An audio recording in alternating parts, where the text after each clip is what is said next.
I'm going to be the moderator, but I'm going to actually turn a few slides at the beginning. At the end of this panel presentation, it's really kind of a call to action. A number of you would have been have participated already in Learning Health for Michigan. It's a sort of a grassroots effort that we've really been trying to organize to turn Michigan into a learning health state. And it's sort of like the next thing after you get all the data flowing, where you get the plumbing working in the HIE space.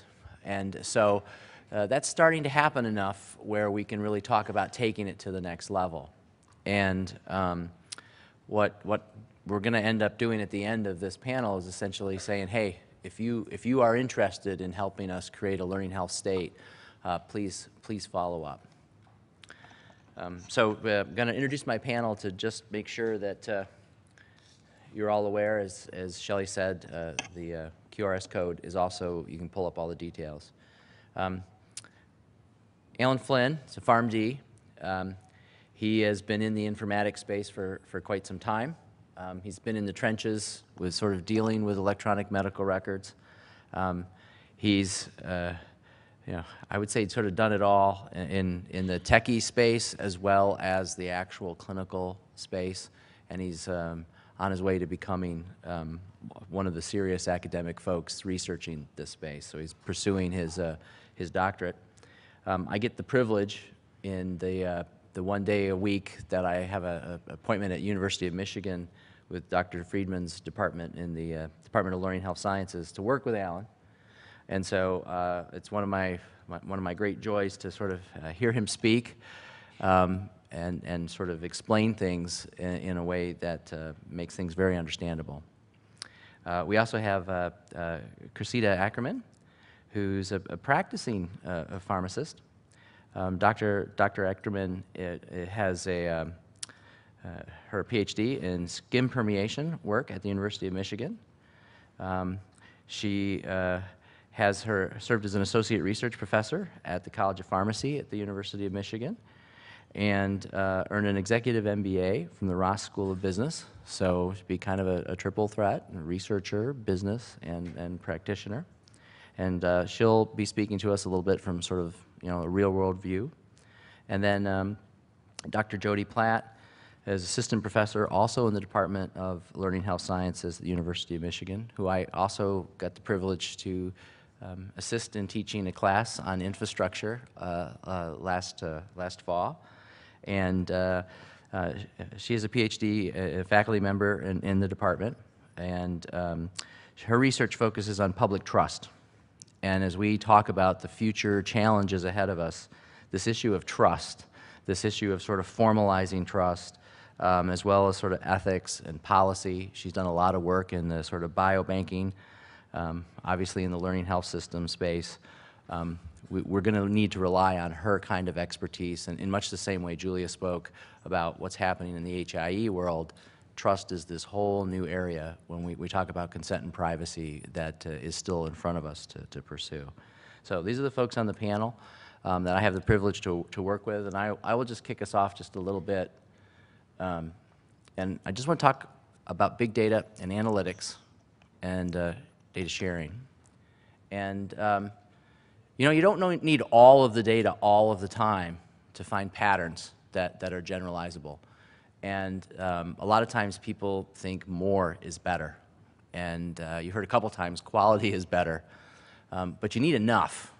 But once you get enough, typically in the advanced analytics, predictive modeling kind of space, you run your analysis, you take a sample, and you test, and you end up building some kind of algorithm or some kind of rule or that is repeatable, generalizable.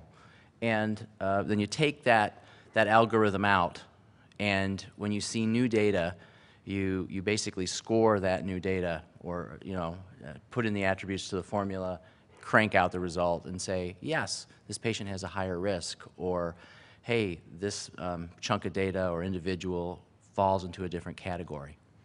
And we kind of think of these as filters, that you can apply to data and help you categorize or group But otherwise, really take this huge pile of information and shrink it down to its most actionable piece. And so there's a lot of competitive advantage, at least the industry believes that this is our secret sauce, is we take our pile of data and we run our fancy analytics and we generate our special filters, and it helps us to much more quickly compete with everybody else because we know how to use our information better. And this is a great thing, okay? But having done this for a long time, I can tell you the differences are small in some of these predictive models and analytics. And so over time, we expect over the next few years that folks are going to want to consider not even competing on the analytics, but competing on how much better you take action on the results, how much more capable you are on doing things with the results than actually having these special results show up. And so the opportunity here is for us to really begin to think about, well, we've got all of these models. Some are even in the public domain. And instead of always having to do it all ourselves, is there an opportunity in Michigan for a bunch of folks to start to cooperate and collaborate and actually share some of those models? And could we begin to create a library where we start to put this computable knowledge, actionable algorithms, surveys, assessments, guidelines, things that, maybe we're starting to see a lot of commonality around some of them, and put them into this library, okay? And the folks who are interested in going down this path should sort of follow up with this group at the end, because we're going to pursue really turning Michigan into a learning health state by taking those little filters or those algorithms and things and kind of putting them into our collective networks and sharing those filters and those things that we can check out of the library and reuse among us. And so one of the things that we'll be doing in the MyHIN network is really taking these filters and applying it to the data that's going by. And we won't have all the data in the state, so other people will want to take their filters and put them in their own places to maybe reuse the same kinds of analytics. But we'll be able to standardize on some of those results that we all want to look at in a common way.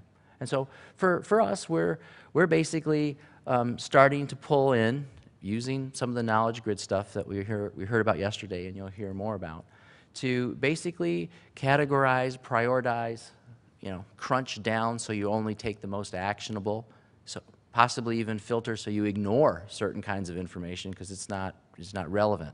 And we're hearing about this flood of information, this overwhelming amount of information that people have. And so we're seeing there's an opportunity to be much more intelligent about how that data gets processed.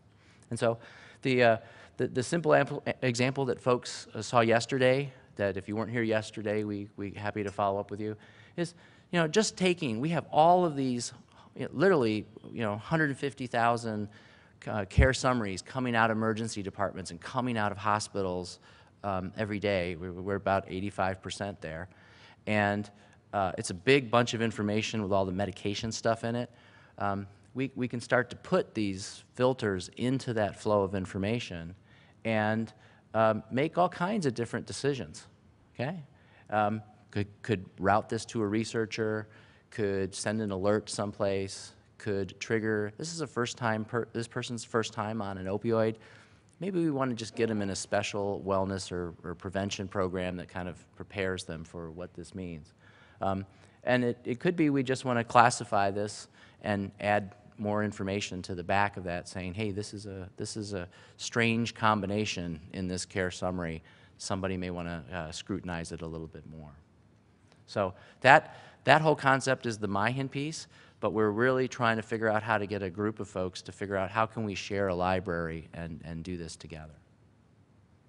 The problem, like all of these sharing, collaborative, kumbaya things, I think is what Julia said earlier, is that you need to standardize on a bunch of pieces. You really want to have transparency. If we've got these special algorithms being run on the use cases going by, we need to be clear with everybody, including the constituents in Michigan, about what's happening to that data.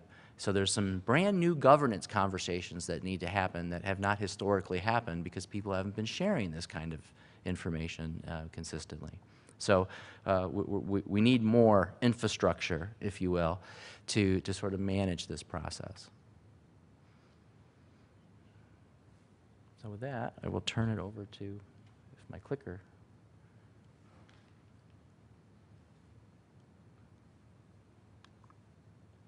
Is there a reason the clicker would stop? The man behind the scenes is fixing that.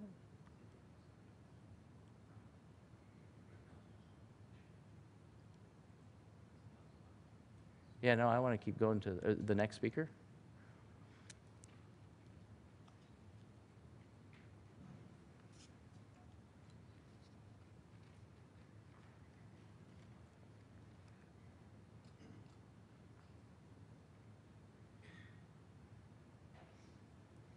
I'm doing this, Alan, so you don't have to. So, all right. Thank you. That's a good sign. Here's your slides now. Okay. So I'm going to turn things over to Alan Flynn.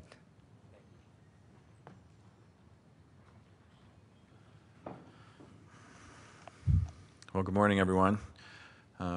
Yesterday I started with good afternoon. I'm starting today my remarks with good morning. I'm glad to be back for this second sort of part B of a discussion of this infrastructure concept that we call the knowledge grid, and what Tim is referring to here as algorithms and filters. Those are the same thing as the knowledge objects that I'll talk about that we also talked about yesterday. So if you were here yesterday in the afternoon, you saw a discussion and a demo, a live demo of some of this infrastructure technology that we're currently working on at the University of Michigan and the Department of Learning Health Sciences and the Division of Learning and Knowledge Systems. Oh, that's a lot to say. I made it through. And this is where the work is starting, but we won't be successful unless we form partnerships. And we, as Tim said, part of today's discussion is to really think about extending what we're doing now out into the state further to begin using this infrastructure that we're working on and hopefully in very effective ways. So I've added just a little bit of additional content this morning that wasn't presented yesterday, but for the most part, this was just a refresh. So if you were here yesterday, I'm going to go quickly through that. If you weren't here, you'll get a chance to kind of understand and get in context with this discussion. So we call this platform, this open platform that we're building, the Knowledge Grid. And from a Learning Health for Michigan perspective, we have, at a high level, we have these purposes in mind. And so the idea is to make these filters, algorithms, predictive models, computable biomedical knowledge, whatever we call this stuff, the idea is to make it findable, accessible, interoperable, and reusable. And these are challenging proposals that we have, goals, objectives that we have. But we think we can get there with a lot of teamwork.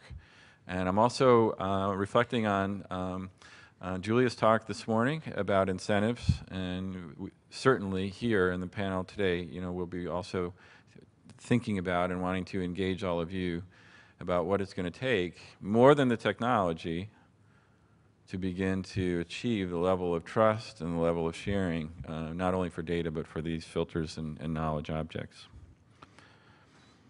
So the vision is to have libraries, one or more libraries, and to have these digital objects, knowledge objects we call them, in the libraries, and then to be able to take those out of the library, just like you would take a book.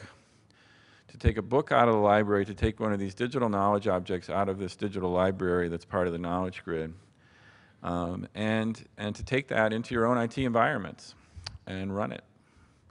And so we're providing in the knowledge grid two major pieces. We're providing the library, the digital library Underlayment, which is scalable and can handle a very large number of these and help us manage them together. And then we're providing this other part, You can think of it as a bookshelf conceptually, where you go to the library, you take a book out, you bring it back to your own IT environment. So conceptually, it has a shelf. We call that thing the activator, and what you're seeing here on the screen is just this idea of objects that could then be deployed across the state and shared in a whole variety of places to process health data. So the specific platform, what does it consist of? We start with knowledge in the world. So data has already been analyzed, and some new result of interest that we think can potentially improve care quality or otherwise help the healthcare system or otherwise be directed at patients for patient education or otherwise used for good benefit. Any of those cases and more are intended here to be supported. And the idea is we have knowledge in the world, but we're struggling to move it quickly through our systems in an effective way. And we're preparing for this genomics world where we're going to have an enormous amount of new biomedical knowledge to deal with. And it's going to come fast, and it's going to come in large quantities. And so the system is also intended to help with moving that knowledge into practice. Then we have knowledge objects, we have the library, we have the activator. Those are two separate things. So you have the library where you can store, manage, protect for a long period of time, track, read about knowledge objects, these artifacts in the world. You're separate from that, this thing, the activator, which we have and it's working, and we've piloted it with MyHin over the last several months, is separate from the library. You take an object out, you put it on your shelf. This is the activator. Now you can actually process data with that. What that gives rise to is essentially an API. We hear that API buzzword here a lot. Essentially what this is doing is it's taking knowledge, biomedical knowledge, and coding it, modularizing it, making it into individual objects, externalizing it, taking it out of our EHRs and other systems where today we build it in, and putting it in a library where we can all see that, understand what it is, and share it. So it's external, it's modular, and hopefully these are steps in the right direction for achieving fairness with knowledge, findable, accessible, interoperable, reusable. So yesterday we briefly showed this table of different types of knowledge objects, and I said, you know, hopefully we've engaged you and want to engage your minds to start thinking about cases that are of interest in your own location, in your own sites, things that you're working on where knowledge delivery through objects like this as algorithms could potentially be helpful. This is the new slide, and chose not to do a demo this morning. The live demo was yesterday, and thank you for your prayers. Everything worked and we made it through. Today we're sticking with PowerPoint. But this is a real system that we've created as a demonstrator. And so when we're talking about predictive models, we need to be thinking about prediction in practice. You know, we need to be thinking about the providers and patients and caregivers and consumers, everyone. What types of predictions are people going to want to have, and how can we help get those predictions to them when they're potentially effective, accurate enough for driving decision making? So this is, we had a couple of cardiologists come to us, and last year a paper was published in their domain, and they said, there's a couple of predictive models that we'd like to start using. And you're talking about this knowledge grid, and so what can you do? So we took the predictive models that were published in a paper in the Journal of the American Medical Association, and these are related to once you've been in the cath lab, and then you have some risks as an individual once you've actually had a heart attack and then been treated in the cath lab. And they wanted to have these risks available in practice. So we took the paper that they had and we took those models and we turned them into knowledge objects. And what you're seeing here on the left is just what Tim just described. You're seeing a group of variables on the left, and the one in green has a special character, and I'll say more about that in a second.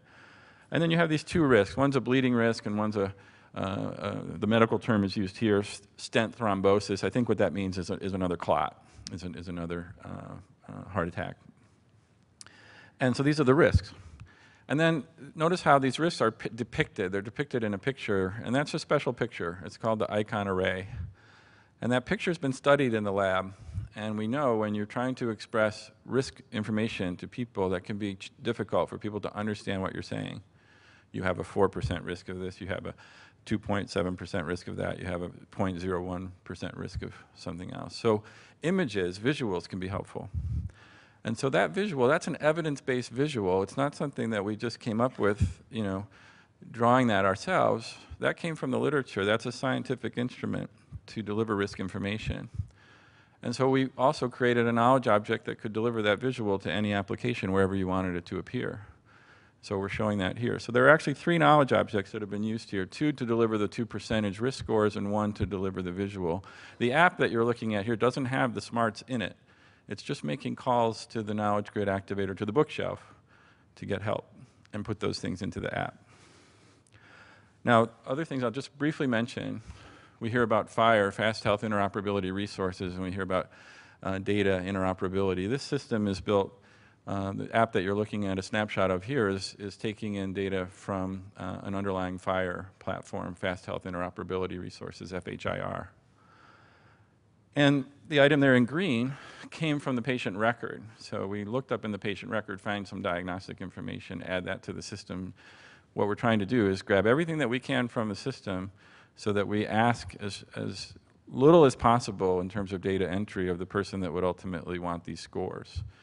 In a perfect world, we would just generate these scores, but we may still need to ask some questions to get there, depending on the model. So this just gives you another visual, another thing to think about. It's very different from yesterday's demo where we were in the health information exchange way, but it goes to show you, putting those two together, there's lots of different ways that we can use these filters, that we can use these computable models, these knowledge objects. So again, the platform itself, it has a digital library that's built on tested, open source components that have been used for now a couple of decades in the digital library world. So that's important. What you're seeing here is information science coming into our domain for health in order to help us better manage knowledge and information.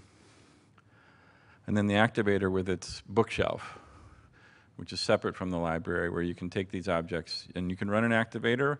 We have one today that you could deploy on most of the laptops, if not every laptop in this room, and you could do that within just a few minutes. We have a version that you could deploy on a server back at your own IT shop and get that going, and quickly too. Ultimately, this is infrastructure. We need to connect to other things. So we can do a great job of knowledge management. We can even do a great job of providing an API to deliver the knowledge into the world, but if we can't ultimately connect it to the systems that already exist, we'll fail. And so we're working very hard to make that connection as easy as possible. So this is the knowledge grid, and I wanted to sort of get to this point again and sort of frame a little bit what we're doing here when we say that term, what we mean. And now I want to turn it over to our next speaker.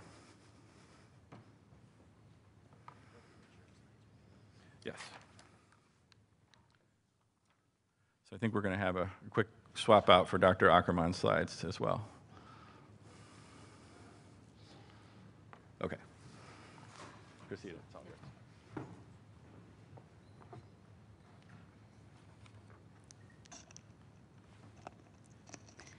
Thank you for inviting me today.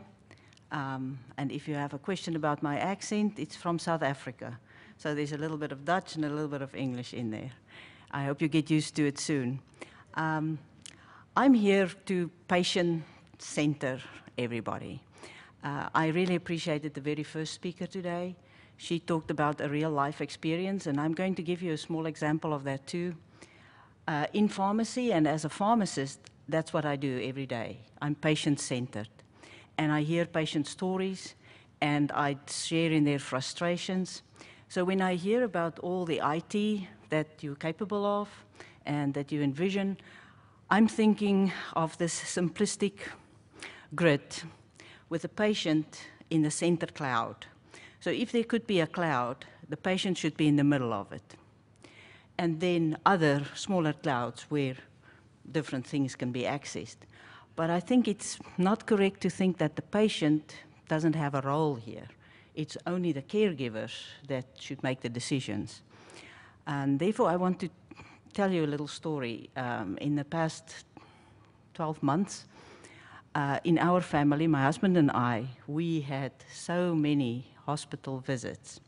First, I broke my knee, my tibia plateau, when I fell 4 feet from a jet ski trailer.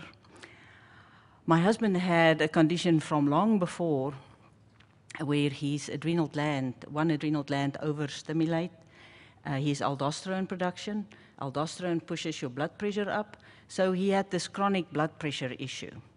And 14 years ago, the doctor said, well, maybe we could remove the adrenal gland. At that time, we chose that we treat it with medicine. But when I broke my leg, his aldosterone went sky high. Yes, that's your fight or flight reaction. Anyway, about 3 months after I broke my leg, that was in about September, my company, and I'm not talking on behalf of my company today, I'm just giving you my personal opinion here. So 3 months after I broke my leg, we had at the pharmacy, the community pharmacy, a health screening. And we both went there. When the pharmacist on duty measured his blood pressure, it was 220 over 150. And we said, there must be something wrong with the instrument. We used another one. We used another one. But it was true. And we immediately went to the emergency room because all of a sudden we realized the problem is back in a big way. We went to the emergency room, they calmed him down, and in the end said, go to your PCP, your primary care physician, and let them send you to an endocrinologist. We went there, we asked for the referral. The referral came back that the next endocrinologist, and we live in Bay City. So the interaction was basically between Bay City, which is 104 miles north of here, and to some extent to University of Michigan eventually, because that's where he was treated 14 years ago. But we looked for an endocrinologist in the Bay City area. The first appointment he could get was in March of 2017. So that's almost 6 months later. We had to take matters in our own hands, and I said to him, well, we still have the reference to University of Michigan where you went 14 years ago.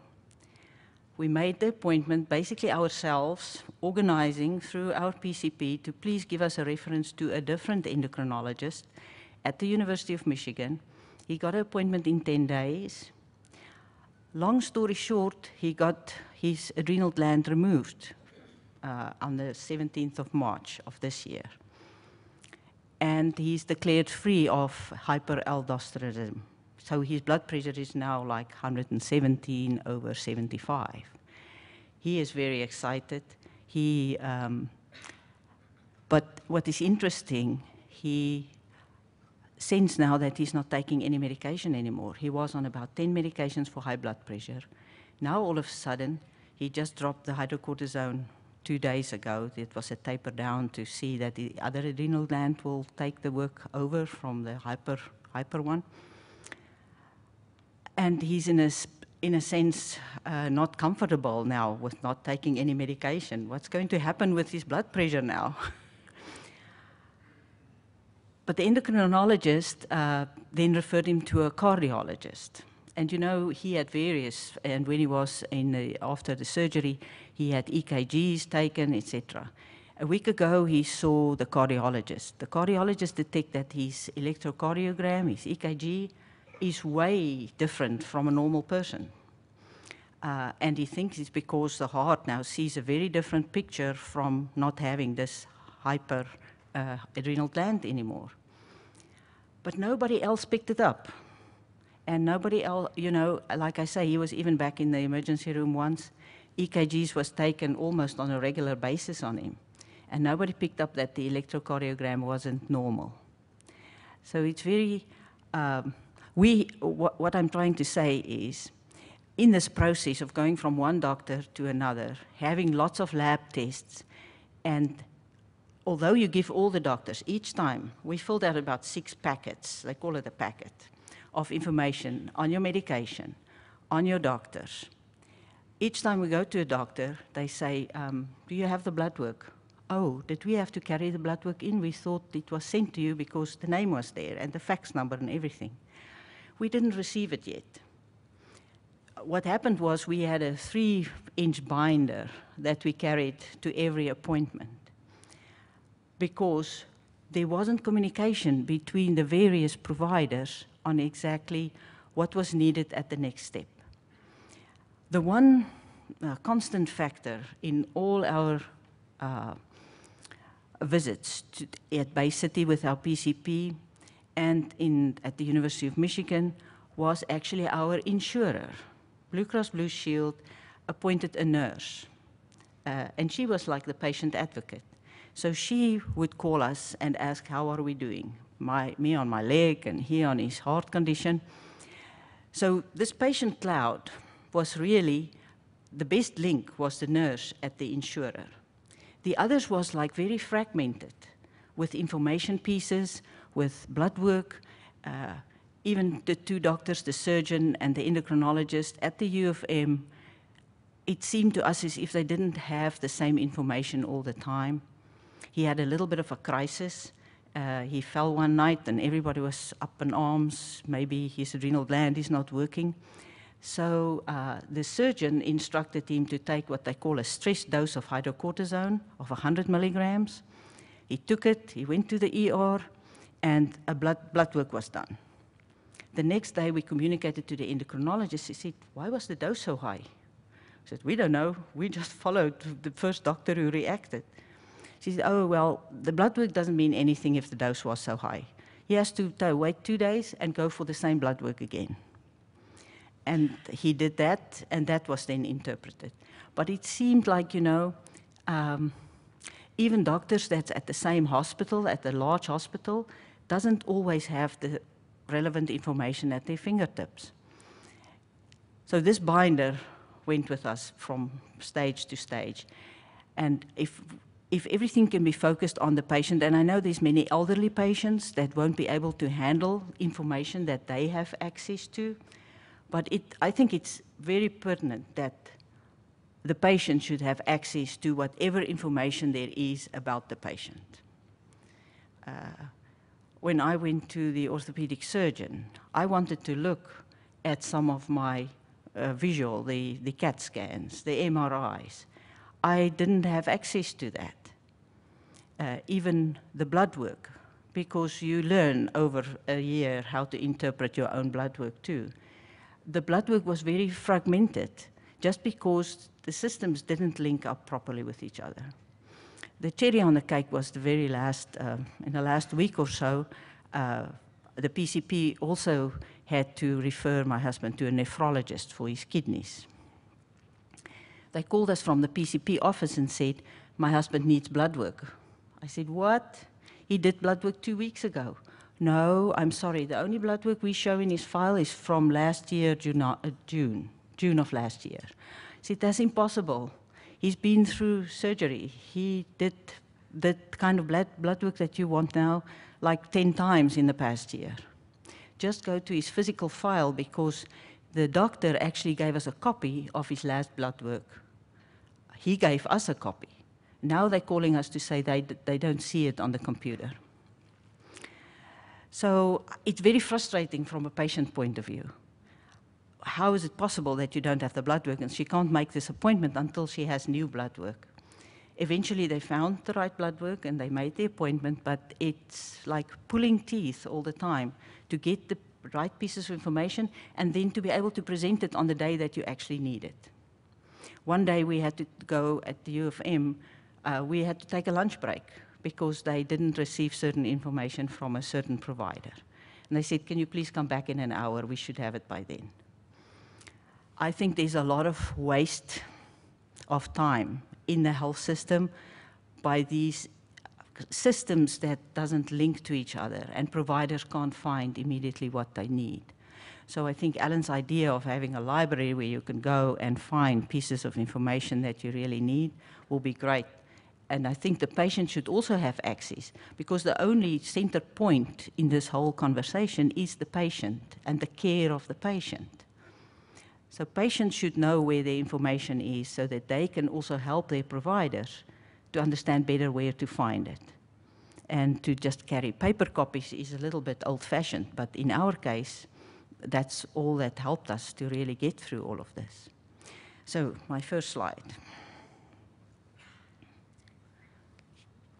I am a community pharmacist, and I just want to share with you the current status of almost the same kind of frustration that we have as community pharmacies. But there are also models in community pharmacy that I think can work very well in the dispersion of information in other levels than just medication. So when we talk about hospitals, let me just see if I can see here, sorry. Hospitals and nursing homes, when people are discharged from a hospital or a nursing home, there's a huge gap in, I would say, their care. Their medications are usually taken away from them completely. And I'm talking now medicine from a pharmacist's point of view. And when they discharge, they get discharge prescriptions. Often the controlled substances are not in those discharge prescriptions that they send over to the pharmacy because they give the patient or the caregiver a hard copy of it, and that sometimes takes 10 days before it reaches us. So there's really a gap in the paperwork. We have to so often communicate with the hospitals. When we get in most cases, when we get a hospital prescription, the doctor's name is not even printed on it. It's just a little scribble at the bottom. So we have to spend a lot of time contacting the hospital. You need to know in which ward, where was this patient? Where was this prescription written in the hospital? And it's often not the patient that's in front of you, it's a caregiver or somebody they just drop off the prescription. So it's really a problem to get that kind of information. I think that's an easy one to solve. We are obviously not aware when patients are discharged if somebody doesn't let us know. And patients are not in the situation, they are sick. They don't let us know that they are discharged and that they need some assistance. So this active statewide prescription clinical register or registry will be a great help if you have a cloud with medication and everybody feeds into whenever the medication is changed, even if the medication is taken away from the patient and the patient is now completely on a new medication set. If it can be somewhere where it's accessible, that will help us a lot. So when we get discharge papers from a hospital or discharge prescriptions, to go into a patient's profile and be able to see what did they have before, what did they have in the hospital, and what do they have now. And that's where risk assessment can really be done by professionals. When we do these outcomes MTM kind of interviews with patients, and by the way, they appreciate that hugely. Just that little bit of extra attention on what are they taking, how do they experience it, is invaluable. And in the last, I would say, 8 or 10 MTMs I did, about 50% of the patients changed almost completely what they had on their medication side. That about 50% of the medications that's on their list, they don't take anymore. And others was added, and the dosage was changed. Although the prescription may say take 1 a day, oh, I spoke to my doctor and he said I should up it to 2 a day. And that's something we very often see, and of course then they run out of medication prematurely. So there's a whole issue of compliance with medication that rolls into this communication between providers, between the pharmacist and the providers that write the prescriptions. Among community pharmacies, although we are in competition, we do share a lot of information. And I had an excellent example yesterday. A pharmacist in Standish, a little bit further north than Bay City, picked up on a patient that takes his narcotic medication prescriptions from pharmacy to pharmacy, and that's not uncommon, and even to get it from different doctors. But what this particular person did, he had more than one insurance, and he knows which insurances he gives to certain pharmacies. So the insurance is the center point where we can pick up if a patient used certain medications. And sometimes he buys it cash, and then he has 3 different insurances and some coupons that he used to buy these narcotics. And he just overlapped them. Every 10 days he gets a 60-day supply. Now, I don't think he take all of that. He probably has an income from that.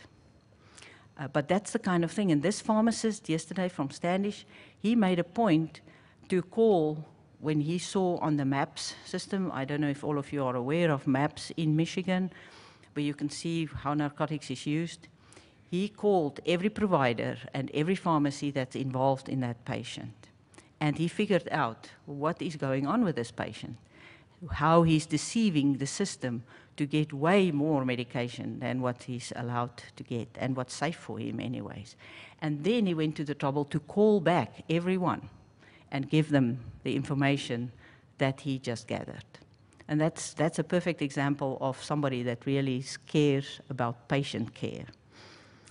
Pharmacy hopping, this is a good example of pharmacy hopping. So although I have a complete system in front of me of a patient's profile, we never really know if that's all the medications people get.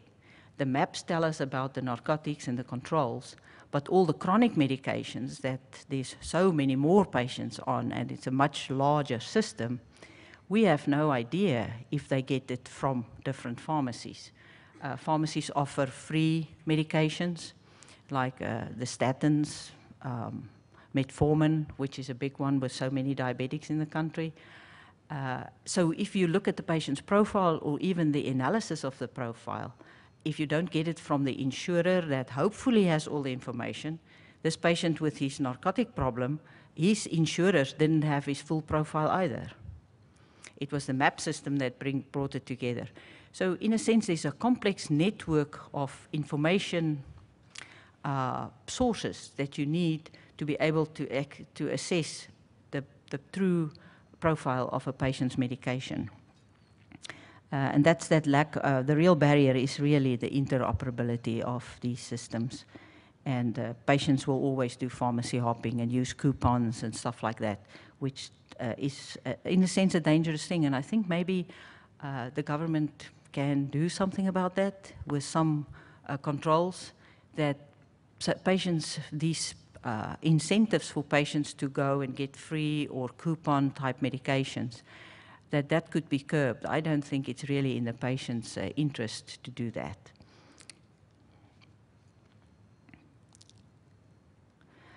Doctors' offices, walk-in clinics, and community pharmacies, it's the same thing again. We talk a lot to the doctors' answering machines from the community pharmacy.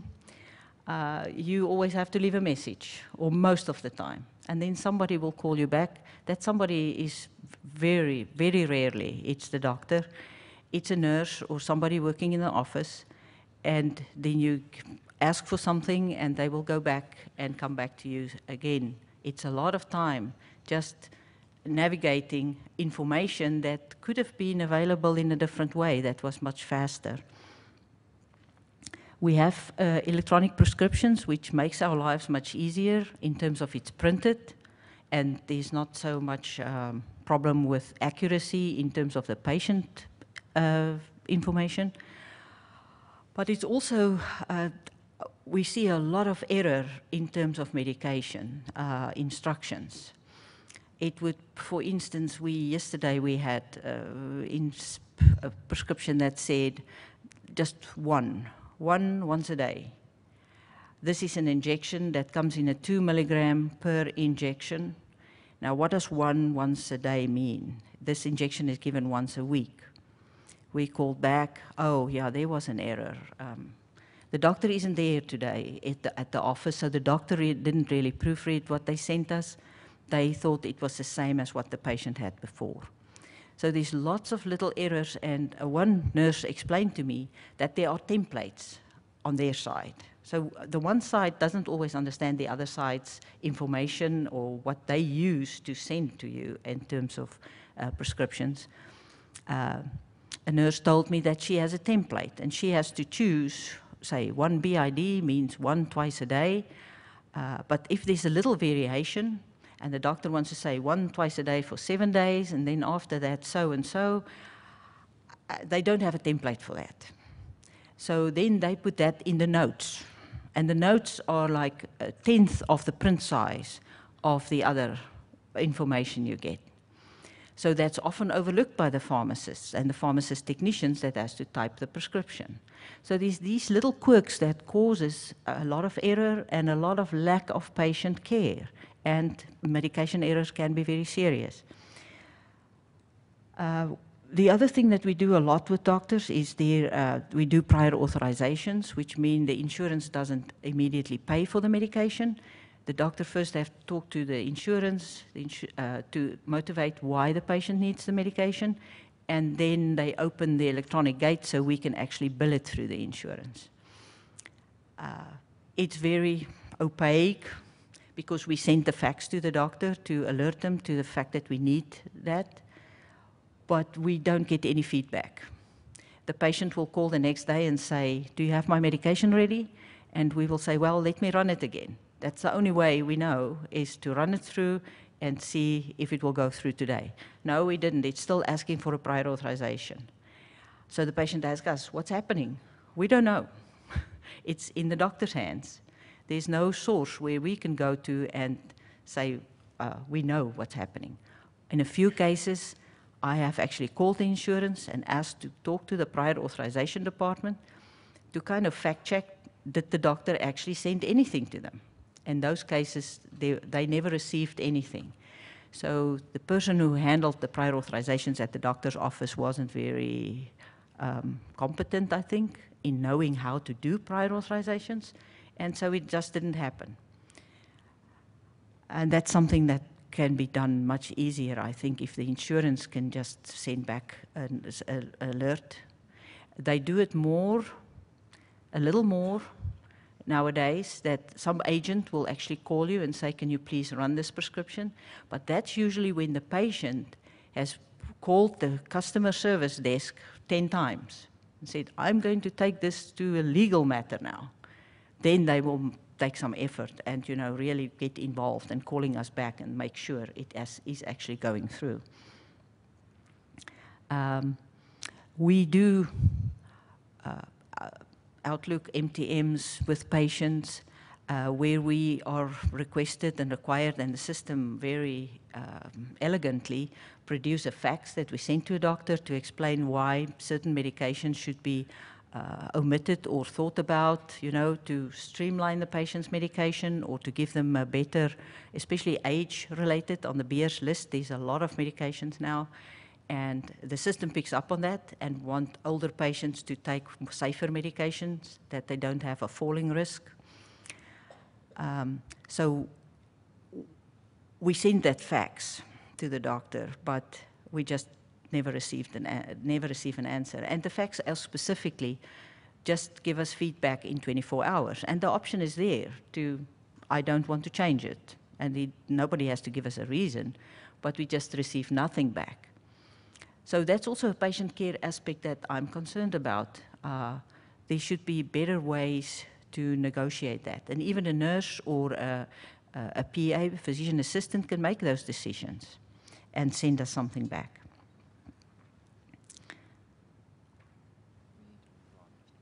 Okay. Insurers and community pharmacies, it's again just the accuracy of the medication lists.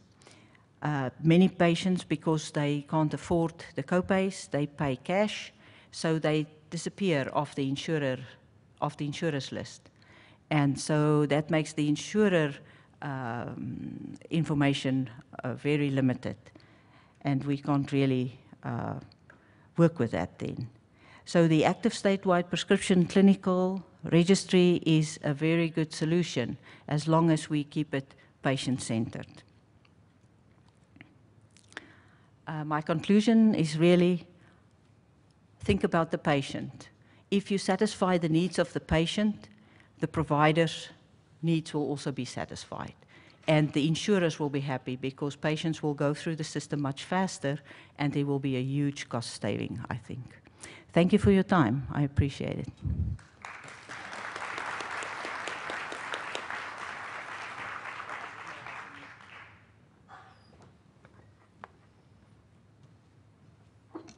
Thank you. Good afternoon. Good morning.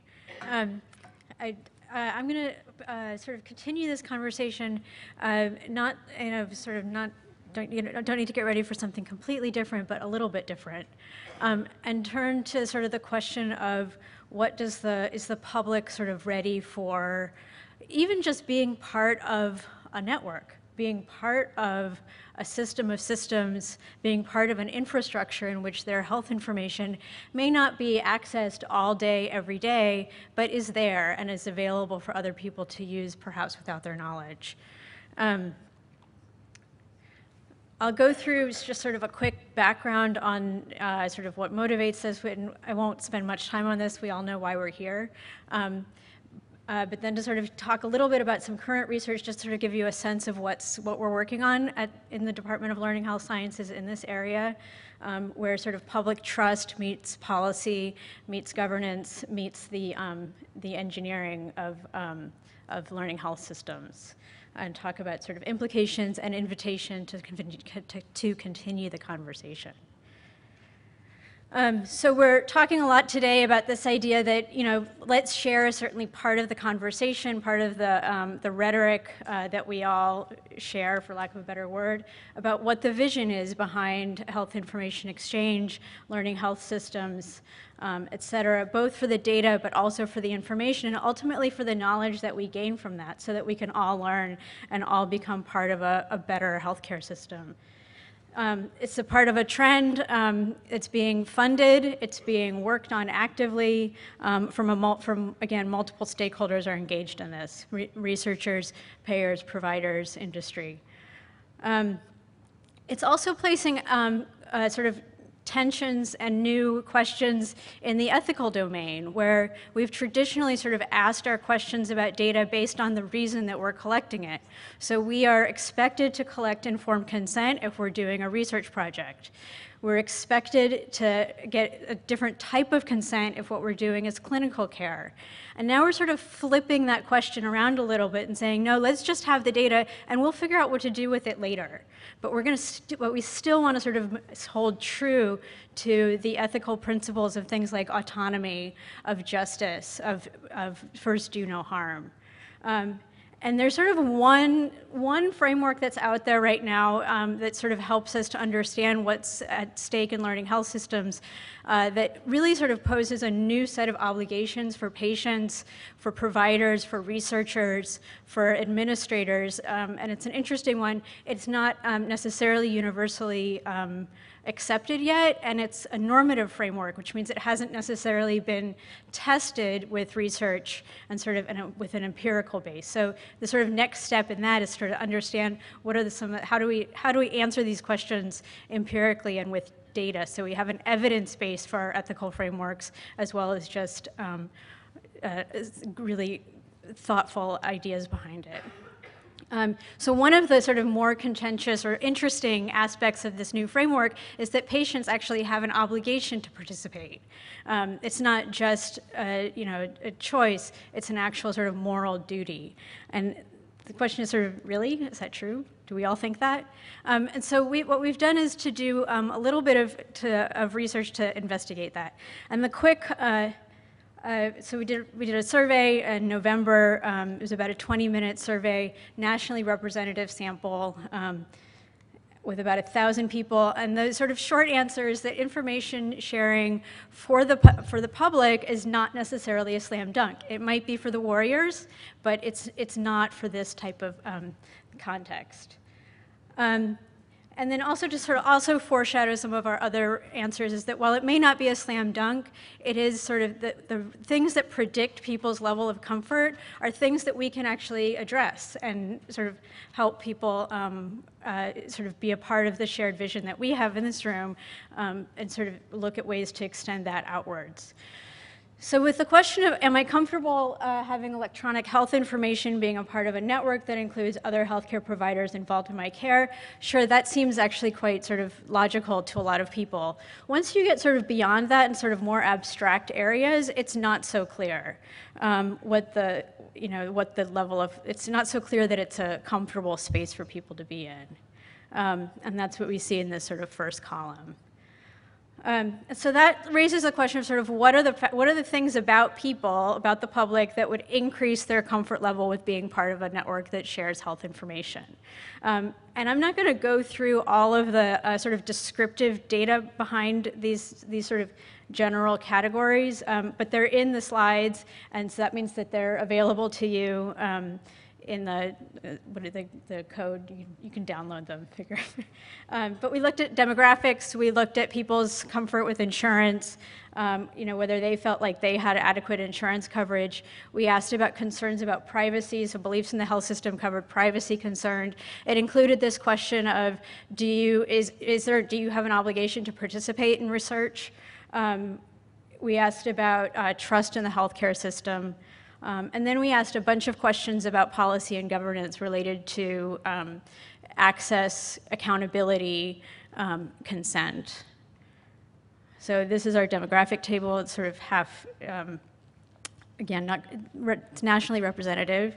We had a good, I think, representation of educational attainment with about a third in each of those categories. These were the questions about insurance. So there were sort of two about whether health information could be used against you, whether or not you think health insurance covers your needs. This is that question about obligation to research, and 20% people agreed with that statement, and 80% are not so sure that that's true.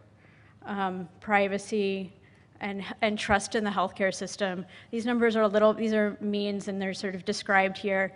The health care as an industry has often been a very highly trusted sector. It continues to be, but it's not something to be taken for granted. And I'm not going to go through these for the interest of time. Although I will point out, this is one of you can look at it, draw your own conclusions. This is the exciting part. The factors that so these are the variables of all of the things that we just went through very quickly, albeit, that are associated with this idea that you're comfortable being part of a network that shares your health information. For any one number of those reasons, whether it's for research, for quality improvement, to have available to a provider network, et cetera. So here we are. So this idea that you have an obligation to participate is highly associated with that comfort. Education, so people who have a higher level of education, of a college degree or higher, are more likely to be comfortable. A number of the sort of policy and governance variables were also highly associated with this outcome of interest. So I can't see. I know it, but I can't. It helps to see a little bit. So people who are concerned about privacy, this makes sense. We're more concerned about being part of health information networks. People that were afraid that harm might come to them, similarly. But that if there's a sense that the health information is being adequately regulated and people are being held accountable to their use, confidence goes up. And that people would like to give permission or at least be notified of their health information used. And trust in the health system, again, is associated with the acceptance of being part of a health information system. So we're not just talking about trust, it actually is meaningful. And so what I think this suggests is a few things. I'm going to go through 4 of them. So with this sort of first set of variables is that it's really important to go beyond people like us, people like me, who know and believe that this is a good thing. And we are also the people who tend to make decisions about how health information is used. And so if the people who are making the decisions about how health information are used are also the people who very much believe in it, it's going to be hard to hear or seek out the dissenting opinion. And I would argue that it should be part of the decision-making process, because that dissenting opinion may be bigger than you think it is. That we have good governance, we have very high levels of security around health information. Mistakes can be big, but they're also rare. And so to the extent that you can, and that we can demonstrate and communicate the good governance that we have and are creating, that helps sort of set the expectations and build trust and build the acceptance. And part of that is making things like consent and notification fair, accessible, interoperable, and reusable to the patient and the public. And again, sort of building trust. And we can talk more about how to do that. That's sort of a whole other set of a whole nother presentation, which hopefully we'll get to later. A couple of quick sort of caveats. This is the focus on information sharing. We didn't get to the knowledge sharing, which Tim pointed out at the very beginning is a whole new set of questions. We also didn't talk today about the consequences. It may not matter, but there are sort of people that are arguing that if we don't have this sort of core trust and acceptance at the outset, that it may lead to data withholding, which then has effects on your underlying data, et cetera, and the quality of data. This is, sort of goes with the limitations of survey research.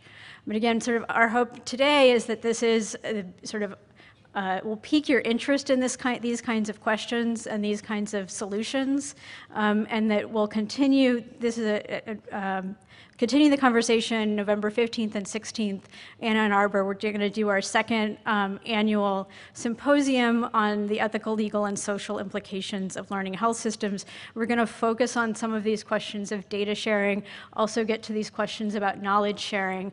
And we like to, our goal is to sort of bring national experts from around the country and around the world to come to Michigan and to talk to us and engage in conversations, in policy, in developing policy and developing the research so we can answer the questions that we most need answers to. Thank you.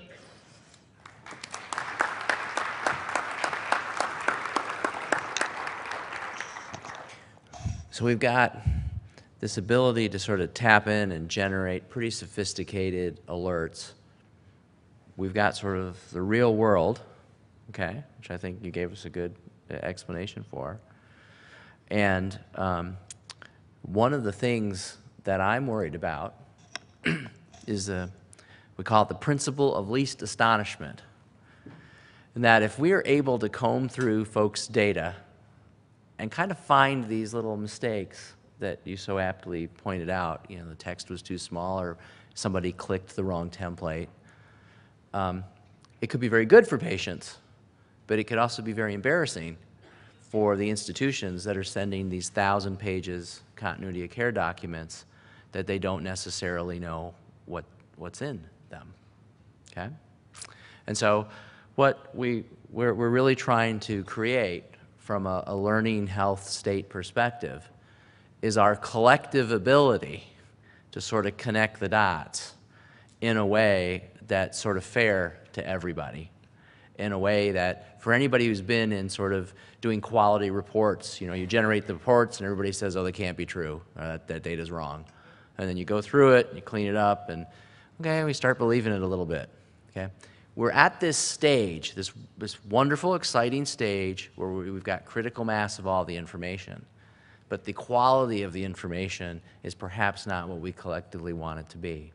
And so this panel is sort of really meant to show you the sort of dimensions of this brave new world that we're right at the cusp of. And so I would either open it up to any member of the panel who wants to make a comment on that, or to anyone on the floor who wants to make a comment on that and ask a question. So if we can circulate mics, we'll field some questions. And just real quick, we probably only have time for one question right now to get back on track, if that's okay. We can let folks tweet. We'll take two. Oh, we'll tweet. Okay, good. Yeah, we'll take two questions. Okay. All right, we'll be brief in our answers. So my question, I think, is for Jodyn. I was curious if you did some research on the relationship between age and the willingness to share data. I've often wondered about it. I assume that it's 30 and under is really okay because they put it on Facebook. I just had my gallbladder out, their whole health record on Facebook, but I would never put anything like that anywhere. And I don't know if I'm in the category of wanting to share it, but I will.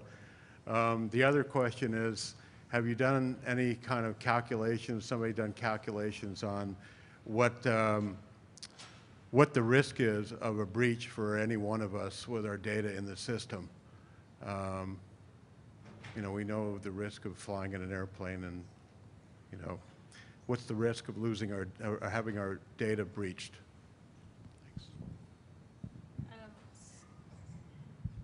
So the first question about age and whether you're sort of more or less willing to share health information, it's a The answer is it's not that simple. It's not that there are actually much better ways of predicting whether somebody will be willing to share their health information or not.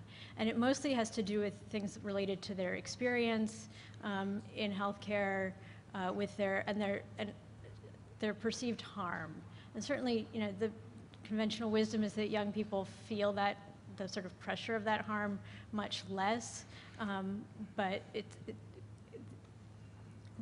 we found that it's sort of more effective to sort of identify what people's underlying beliefs are around their health information than the age. But it's a great question. And as to the probability of a data breach, I have not done that particular. And again, that's another sort of area where we have information about data breaches. But again, it's sort of what's the harm that comes from those data breaches tends to be the sort of the real important consideration there. The sort of biggest immediate harm often is that the healthcare data is of a higher quality than some of the other sources for identity fraud. So you can do identity fraud better. I mean, that's real dollar sign harm. But some of the privacy breaches do significant harm that we don't necessarily have a monetary way to quantify. And then there's the fear that like for pre-existing conditions, there's a real concrete contemporary example right now where you actually don't want people to know about pre-existing conditions, particularly for your children or something, so they can't, so they'll be denied. Concern is they'll be denied of some future service or benefit. And so quantifying those, it really comes back to what harm are they worried about will help predict what they're willing to share. So one more question, and then we'll get us back on time. So Leland Babbage with MPRO. I was glad to see that you asked about quality improvement efforts and that we weren't at the bottom of the list of places that they were willing to share. The question, though, is it seems like there's a dichotomy between patient expectation of the how readily available their information is to the next provider. I mean, we heard from Dr. Ackerman, they had to carry around a 3-inch binder.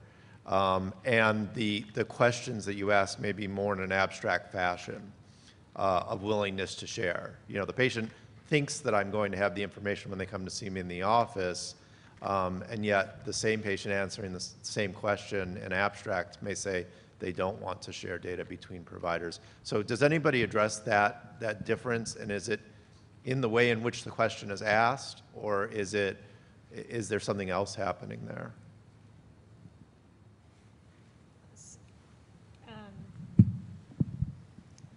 So yes, I mean, there is sort of a quid pro quo. So if somebody feels like they're going to have a sort of immediate benefit to themselves, they tend to sort of buy into the system much easier. In some ways, we intentionally under-educate. So we provided everybody with sort of a baseline understanding of how health information might be shared, and sort of went with that. In part because that's sort of the way people operate most of the time. And so we didn't want to over-educate people, and so they sort of come to us. And it does, when things are abstract, you tend to trust them less.